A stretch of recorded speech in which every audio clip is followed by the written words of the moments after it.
Everyone makes fun of people like me with thalassophobia. It's not easy. I can't appreciate things such as the beach or even simple flicks such as Jaws or things like that. It's not the shark or fear of creatures within the ocean's depths that frightens me and shocks me and keeps me out onto the sand. But in fact, it is the ocean itself and its crashing tides and its currents that can pull me in and rip me away from my family in an instant. That, that is what keeps me awake at night. I don't know how these teens and adults alike, elderlies even, bring their infants to the beach because all it takes is one flick of God's hand to take your child away and send him seaward.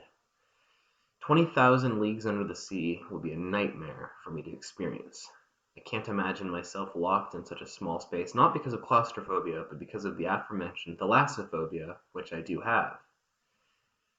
And today, I decided to go to the beach because after my trip to Arizona, I wanted a little bit of time in the sun that I could actually enjoy and not be distraught by the perilous rays.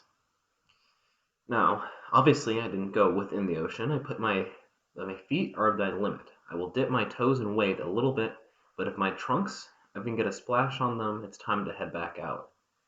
The waves today were pretty big.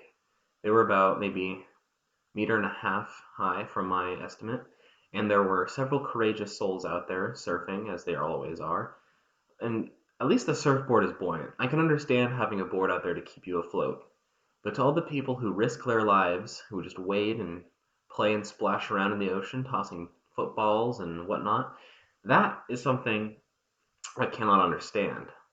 I don't know how you could be so wasteful gambling their own life like that. And worst of it all is it's advertised as something great and enjoyable and something that vacationers come from miles away in order to experience for all day, pretty much. Now let me ask you something. Do you think if hell was marketed as something enjoyable for all to do, to bring your family and children, do you think people would vacation and head over? I think they probably would, as long as you made it seem appealing. Things like Arizona really prove this point, but alas, that was yesterday's video, and today I'm talking about thalassophobia. I want to tell you about my one experience I had where I risked it all, that started my phobia at just a young age. I was about 13 when I went to the beach with a few of my close inner circle, and we were enjoying ourselves in the shore break, trying to make some sand castles where you drip as much sand as you can until it runs out and you have a nice little design. Things like that bring me good memories. However, the following can only be classified as lifelong standing bad nostalgia that has since eradicated any desire I have to go into the ocean. I built my castle, and I thought the only thing that I could add to it is some wetter sand in order to increase the height and maybe the structure of my little creation. Sorry. What happened next you might find to be shocking and absolutely terrifying. So, I hope I don't inflict you with my own case of thalassophobia when telling you this tale. I got a little bit closer to the ocean, completely ignoring the oncoming tides, and sure enough, I got swept under, and with it came off my favorite pair of sunglasses. I'd worn these sunglasses ever since my youth.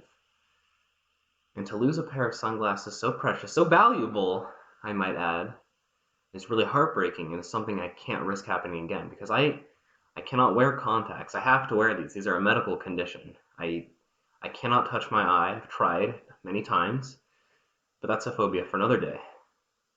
The ocean took something from me that I can never get back. These glasses were not just a piece of fashionable eyewear that I would wear to and fro. These glasses meant a lot to me. I'd worn them the first time I'd been to the beach, the first time I'd ever gone to Six Flags Magic Mountain, the first time I had ever played football with my legal guardians. To lose something like that to something you have no control over is something horrifying that I would not wish upon my worst adversary. Okay, I think that's enough. See you tomorrow.